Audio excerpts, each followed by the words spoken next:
Catrat, the fun-loving Gabby cat in Gabby's Dollhouse. And Garfield, the lasagna-loving orange cat of his own comic. Everybody loves cartoons, and everybody loves cats. And one day someone said, fuck it, let's just make cartoon cats. Both of these guys best represent the new and the old cartoon cats. He finally got his intros down. I'm so proud. Finally, I can stop taking lessons. Anyways, I'm Domination, this is my ER assistant Pitts, and we're gonna go through power, strength, and abilities to find who will win a NEXUS battle.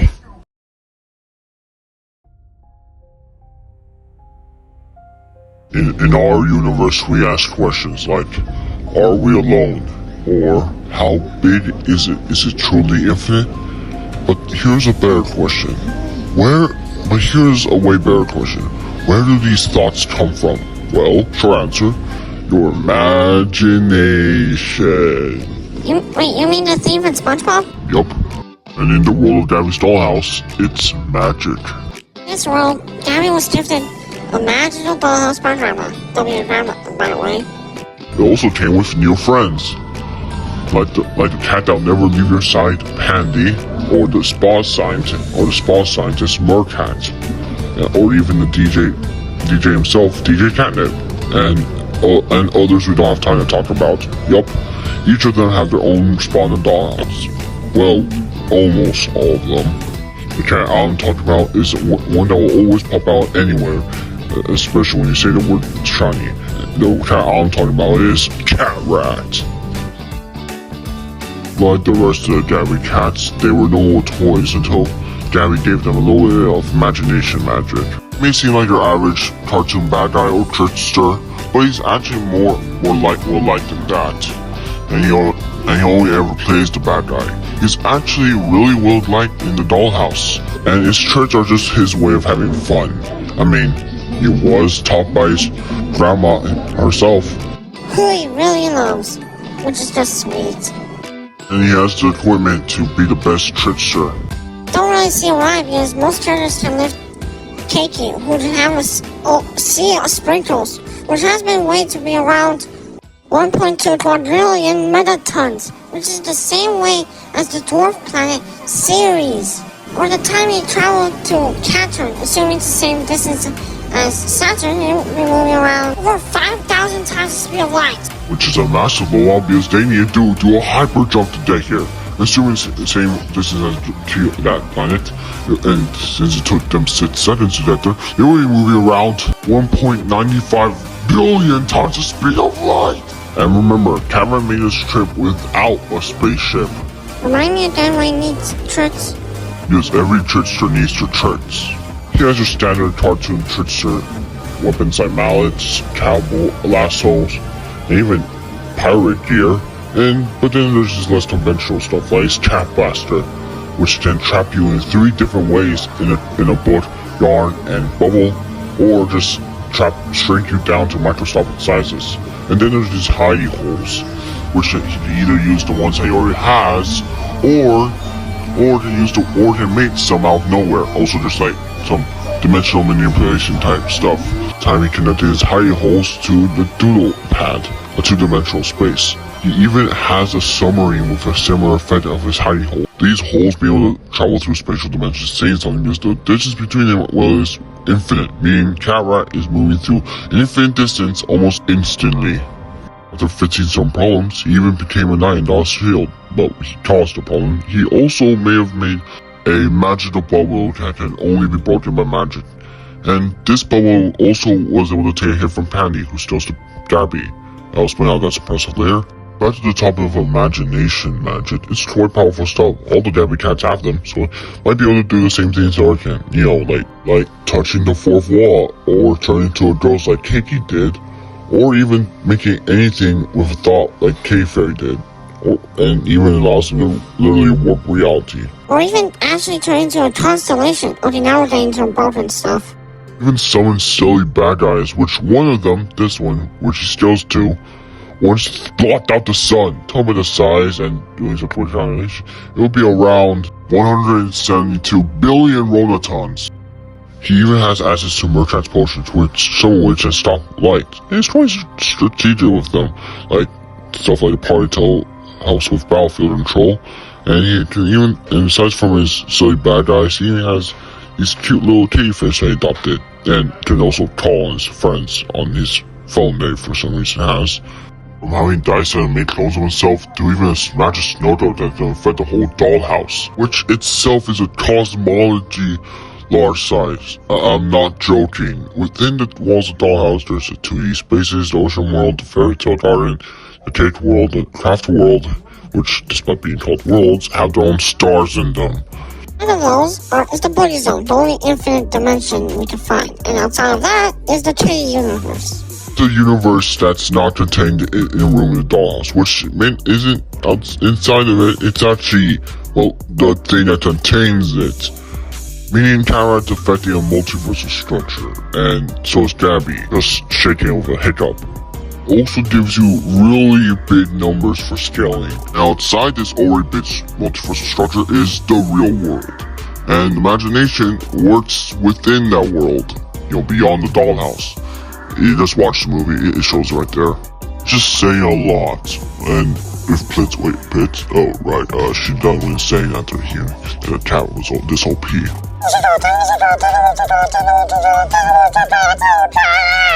Just compare the power of this imagination stuff. Say it was put in a fictional world like the DC universe, it would be the same level as, I don't know, Dr. Manhattan. The old god of gods. How OP are these Toon Force treasures? Pitts, he doesn't have Toon Force. No, I actually knew that would happen, like, a lot. Or how your actual wish fountain, being able to react to Gabby's hiccup. Does this have any weaknesses? Well, yeah, it's water. Is that it? Well, no. Well, all the Gabby types are still really relying on a connection to Gabby. This connection is broken, they could be reverted back to their toy. Of course, this isn't easy to do, because even when Gabby was sad and was literally tearing the whole cosmology, the Gabby cats still had the small fraction of imagination magic they had. Well, they can't even revitalize others who've lost all their imagination magic with just a touch. Hell, Chauncey once said that Vera's imagination magic before she went down was nearly boundless. Of course, Gabby fits it just by remembering her friends will always be there with her, no matter how old she gets. Some random girl recreated a giant cosmological structure just by remembering her friends are done for her? Yup. I swear to God, those bullies really got the natural friendship down. Well, I think that's exactly the point. Let me explain. The show's about having OP characters like the DC universe, or having wacky Toon Force like most cartoons. It's about imagination and your friends who will always stand by your side no matter what. Each of them shining in their own different way. And for Catrat, well, he's a silly bad guy, a good-hearted soul, and someone who really likes shiny things. He's Catrat, the bad guy you need. The 1900s was a strange time, but one thing came out of it: James Davis. He made a couple of comments, some you know, some you definitely don't. But there's one everyone knows, and that's Garfield, the orange cat. Then there are other characters in the show, but let's be honest, we only ever watch the show for Garfield, and in some occasions, Odie. Born somewhere near June, he was adopted by a guy named John. And when the ground rules got set, they started to have adventures of lifetime with comments. A simple formula when something involves Tom, it bothers him. When something involves Odie, he cuts him off the table. If we counted every single original comic strip from the series, there would be over 1,300. And trust us, that there was a lot to work with. From knowing Krav Maga to being able to bust down doors and touching actual ghosts. And even turning to monsters, even manipulating the Earth's gravity. From moving faster than sound, and from busting down entire houses. Yeah, Garfield has a little thing people like to call Toon Force. The thing that gives Toon their wacky abilities. Toons like Mickey Mouse, Wally, and Tom. That's kind of different kinds of Toon Force. Kind of just competitive Toon Force, just the Toon Force you forget you have, and the Toon Force that only works when it's funny. say which one Garfield has, he definitely has the funny Toon Force. Which allows him to do stuff like eating a sandwich that's the same size as him, or eating a part of the moon. Nobody's chunky with that. You can see around 20 world tons of TNT. He was only mentioning the time he flew to Mars, which telling distance, doing some quick calculations, and the time it took him there, you can see how it took around 168.4 times the speed of light. Also has a wide arsenal that carry all the time when taking his hyperspace. He has stuff like flamethrowers, rolled up newspaper, even a chainsaw, a bow and arrow, even redstone and somehow go back in time. Even has a genie lamp, but with only one wish. What? Why? Genie tattoos. He also has a weather control remote. My personal favorite is the Brew of Sorrows. It can take you anywhere with just a thought. Also do something so random and stupid that you can't do normally, destroy the universe just by ripping the calendar. What? That's ignoring his plot manipulation, using to ignore people, and is the fact he can leave his comic. There is actually a problem with that. No, this is gonna be boring. Let me just turn off my hearing receptors. Unlike most Toons, Garfield's Toon Force relies on him being in the comic world. If he gets out of it, he loses his Toon Force, and can't go back without inside help. Which means either Garfield's Toon Force is an in-universe thing or a spatial dimension thing. Depends on how you interpret the comic world. He said a lot of crazy things today, but I think it finally makes sense. Also, he fought living lasagna at one time. She really upgraded the pits processor so she could process all this efficient robot overlord master control. It's a plan to destroy a meteor that just so happened to be a meatball. Spice constant abuse of Owie. The two are actually good friends. That doesn't stop him from punching into the moon. And we already know what average speed Garfield is. A max velocity Garfield that kicks someone into next week.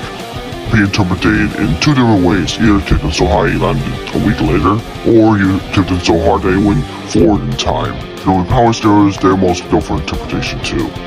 And this is all ignoring the one feat he has in that one specific game. Yep, I'm talking about Garfield calling the act. Game he accidentally broke the TV. Then causing the creation of the glitch, something so powerful it created 7 different universes under its control. He did defeat him, but not using his own power, just using some random mirrors or just there. Blah, my folks. I swear, this orange tabby has done a lot. Yeah, but most of those scenes were for his own gang. I mean, like, a lot of them. But he did do some good, like finally meeting his mother, and finally patching things up with his dad. Alien? The cat. He seems selfish at times, but he actually likes his owner, especially because he's the one actually writing these comics. He's maybe crazy, he may be annoying, but he's Garfield, the cat we like. Ish.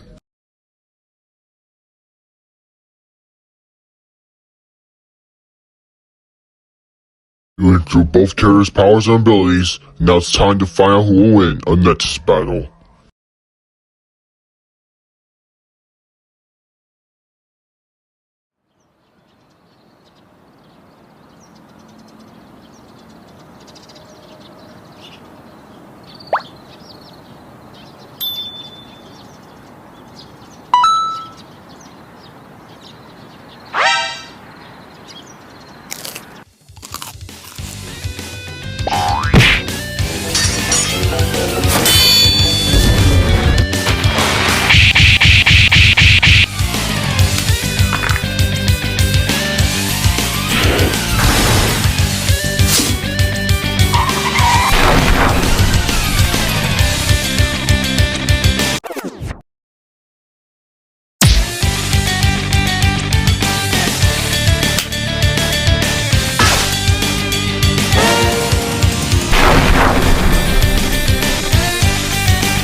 before we go over why he won, Pitts, you did do that errand, right?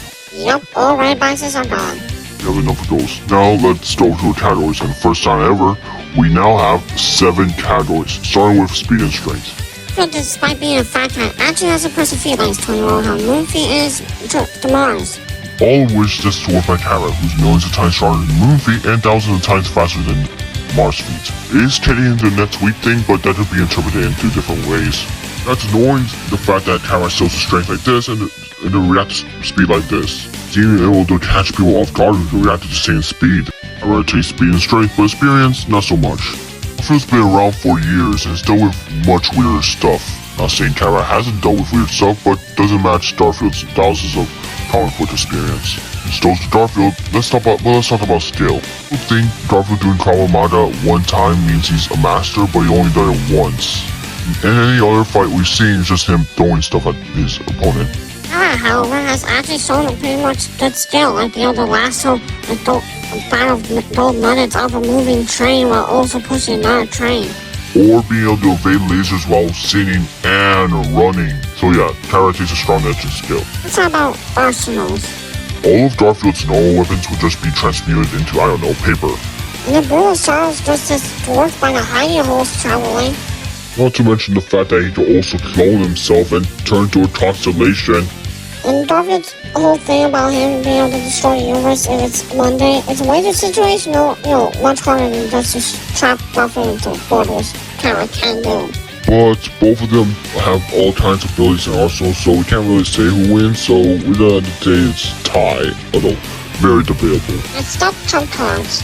It's all about the wish turn, Garfield's steam lamp and Catrat's wish fountain. And we don't give it to Catrat, because unlike Garfield, he doesn't have to suffer from, genie touches.